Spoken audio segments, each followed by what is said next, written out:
Pensemos un momento en esto. Imaginemos el cuerpo de un niño, como un gran edificio en plena construcción. ¿Qué pasaría si el arquitecto, de repente, decide usar materiales de mala calidad? Arena de mala procedencia, varillas que se oxidan, un cemento débil. Al principio, quizás no se nota nada, pero con el tiempo, bueno, empiezan las grietas. Y ante la primera tormenta, la estructura falla. Esa analogía es el punto de partida para nuestra conversación de hoy. Es una analogía muy potente, porque es exactamente así como funciona. Los materiales para ese edificio humano vienen solo de lo que comemos. Exacto. Y a diferencia de un edificio real, este se está reparando y reconstruyendo a sí mismo, todo el tiempo. Por eso la calidad de los materiales que le damos cada día es fundamental. Totalmente. Y hoy vamos a hacer una exploración a fondo sobre cuáles son, según un experto, los materiales correctos. Nuestra fuente es un artículo del blog Punto y Salud, publicado el 9 de enero de 2026. El autor es el Dr. Franklin Fernández Torres, un pediatra cubano con posgrado en nutrición pediátrica que hoy ejerce en Ecuador. Y en su artículo, él analiza las nuevas guías alimentarias de Estados Unidos para el periodo 2025-2030 y la verdad, no se guarda elogios. Las califica de una auténtica revolución nutricional. Nuestra misión entonces es desglosar por qué un médico con su experiencia las ve así y qué significan para construir esos edificios humanos indestructibles. Y fíjate que lo fascinante aquí no es solo la guía en sí, que puede ser un documento muy técnico, es la perspectiva, la de un médico con 25 años de experiencia que, según cuenta, ve sus convicciones, las que ha aplicado por décadas, finalmente validadas por una institución mundial. Su idea central es muy clara. La nutrición es la base de todo. Y estas guías para él marcan un regreso a la comida real y el fin de lo que él llama, de forma muy gráfica, la guerra contra la proteína. Bueno, entremos en materia entonces. Vamos a ver cuáles son esos materiales de construcción. Según el análisis del doctor, el primer pilar, la columna vertebral de este edificio, es la proteína. La guía pone en primer lugar las proteínas de origen animal y vegetal. Pero a mí lo que me sorprendió fueron los ejemplos que él destaca. Menciona alimentos que por años nos dijeron que eran casi veneno: carne roja, hígado y otras vísceras. Claro, pero no los elige al azar. Él los describe como fuentes inigualables de hierro. Y eso es clave. Es que es clave. El doctor ejerce en Ecuador. Él habla desde la realidad de Latinoamérica. Aquí la anemia nutricional es un problema gravísimo y, como él mismo dice, afecta directamente el desarrollo cognitivo. Un niño con anemia, y cito sus palabras, es un motor funcionando con el freno de mano puesto. ¡Qué imagen tan potente! Es que no puede aprender bien, no tiene energía. Su cerebro simplemente no recibe el combustible que necesita para formar conexiones.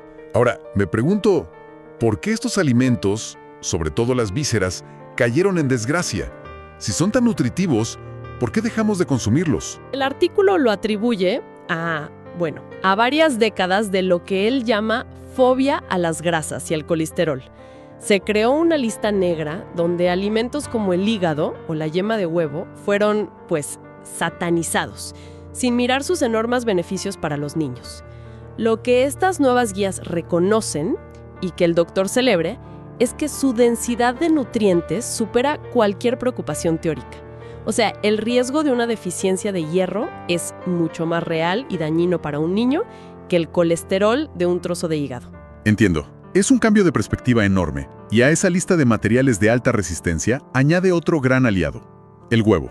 Dice específicamente que la yema de huevo es una joya nutricional, otra columna fuerte para evitar esas deficiencias. Pero de nuevo, la yema era la parte que nos decían que había que tirar. Exacto. Si conectamos los puntos, vemos que el enfoque no es solo en la proteína, es en la, densidad nutricional. Estos alimentos no son solo ladrillos, son ladrillos que ya vienen cargados con todo. El hígado no es solo proteína, es una bomba de vitamina A, de complejo B y, claro, de hierro hemo, que es el que mejor se absorbe. La yema de huevo aporta colina, que es crucial para el cerebro. Al final, lo que él defiende es construir un cuerpo fuerte, sí, pero sobre todo asegurar que el cerebro, el centro de mando del edificio, tenga la mejor instalación posible. Entendido. Tenemos los ladrillos y las columnas con las proteínas. Pero un edificio no es solo estructura, necesita energía. Y aquí es donde el artículo habla de los granos y legumbres. Es que no sirve cualquier tipo de energía. El doctor celebra que las guías prioricen los granos integrales y los frijoles secos, y lo contrasta directamente con las calorías vacías de los carbohidratos refinados, los blancos, que el artículo descarta por completo. La diferencia clave es que los primeros, los integrales, aportan minerales, fibra. O sea, es la diferencia entre energía real y energía artificial. ¿Y cómo se traduce eso en el día a día de un niño? Él lo explica muy claro. La energía artificial, la de una galleta o un pan blanco, es como un fogonazo. Provoca un pico de azúcar que da una euforia momentánea y después una caída en picada. Deja al niño cansado, irritable, con más hambre. Es una montaña rusa. En cambio, la energía real, la de unas lentejas o avena integral, se libera lento, de forma sostenida, y además viene con fibra que alimenta las bacterias buenas del intestino, y minerales como el magnesio y el zinc, que son como las bujías del motor. De acuerdo, estructura y energía de combustión lenta. Pero un edificio moderno necesita un sistema eléctrico sofisticado. Y aquí es donde se pone realmente interesante, porque aborda el tema de las grasas saludables.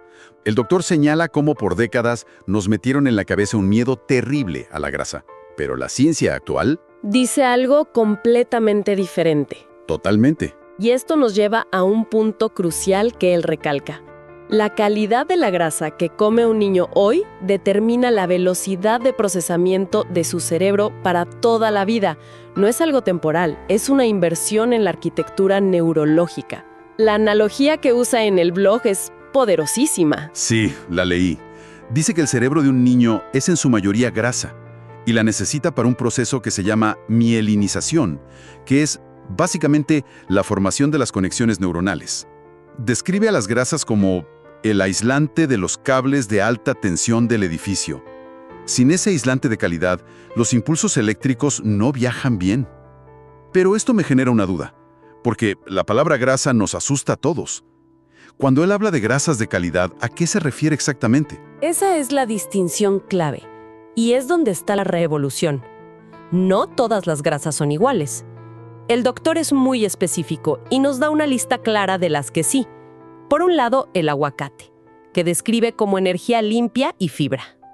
Luego, el aceite de oliva extra virgen, al que llama oro líquido. Y recomienda usarlo en crudo, sobre las verduras, porque al calentarlo mucho pierde propiedades. ¿Y qué más hay en esa lista de grasas de alta gama? Sigue con los pescados azules: sardina, atún, salmón. Y aquí la razón es muy concreta. El omega 3, el DHA, que es, digamos, el ladrillo principal del cerebro y la retina. Es insustituible. Y por último, los frutos secos, como nueces o almendras.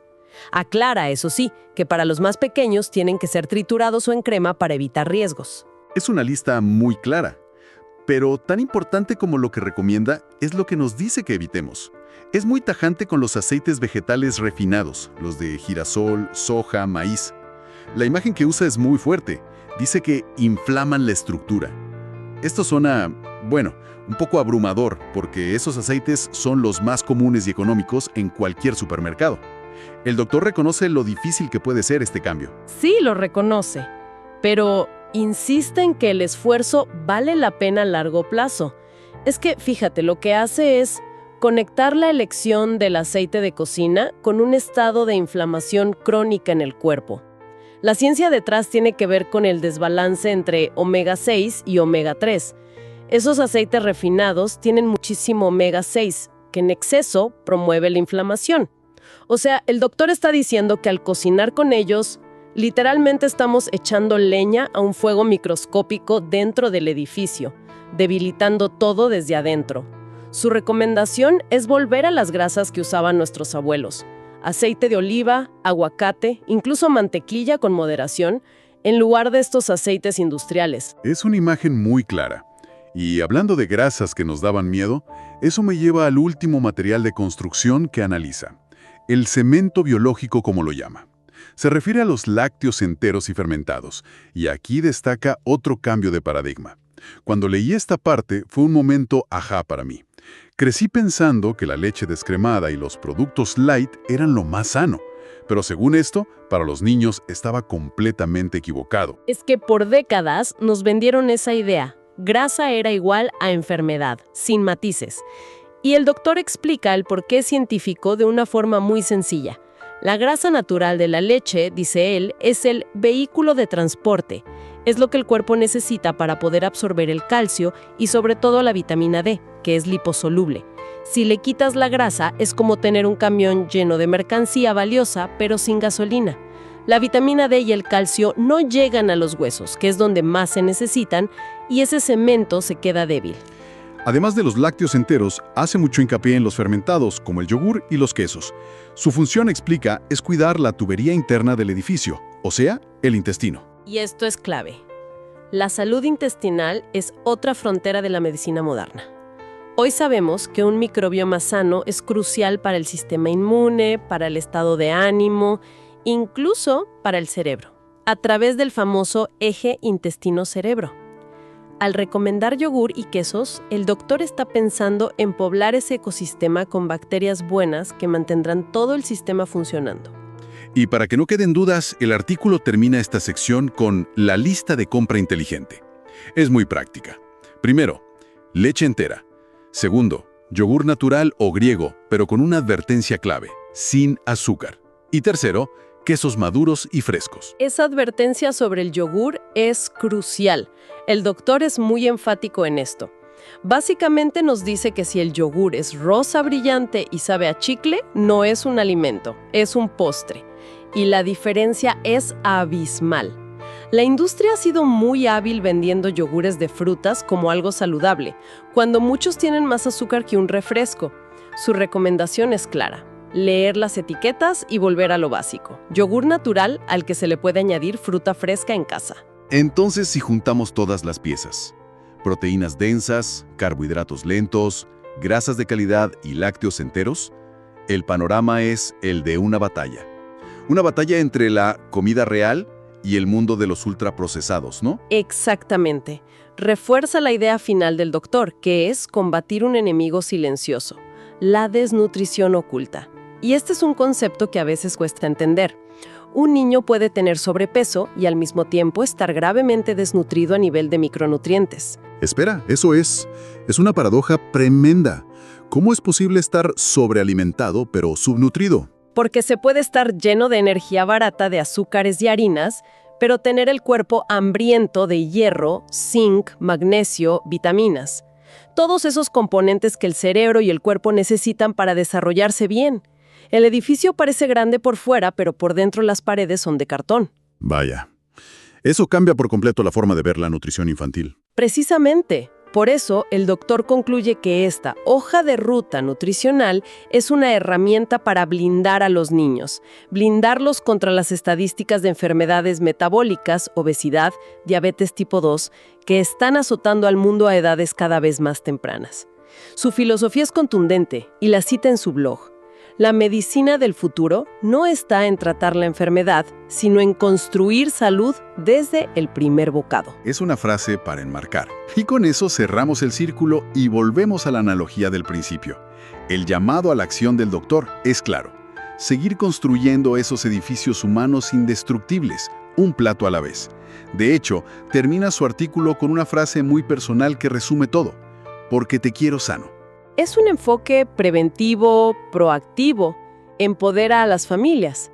En lugar de esperar a que aparezca la grieta, les da las herramientas para construir una base tan sólida que muchos problemas simplemente no tengan dónde empezar. Una perspectiva, sin duda, muy poderosa y muy necesaria. Y mientras revisaba todo este material, me quedó una reflexión final. El artículo del doctor se enfoca de forma brillante en los materiales de construcción. Nos dice qué ladrillos, qué cemento y qué cableado usar. Esto nos deja con una pregunta provocadora para quien nos escucha. Si estos son los materiales correctos, si partimos de una base de comida real y densidad nutricional, ¿cómo influye esto en el plan del arquitecto? Es decir, si un niño está bien nutrido desde la base, ¿cómo deberían ajustarse otras recomendaciones de salud infantil, más allá de la dieta? Como los patrones de sueño, la actividad física, incluso las exigencias académicas. ¿Cómo se ajusta todo eso para aprovechar al máximo esa base sólida que se está construyendo? Es una pregunta abierta, pero que invita a pensar en la salud de una forma mucho más integral.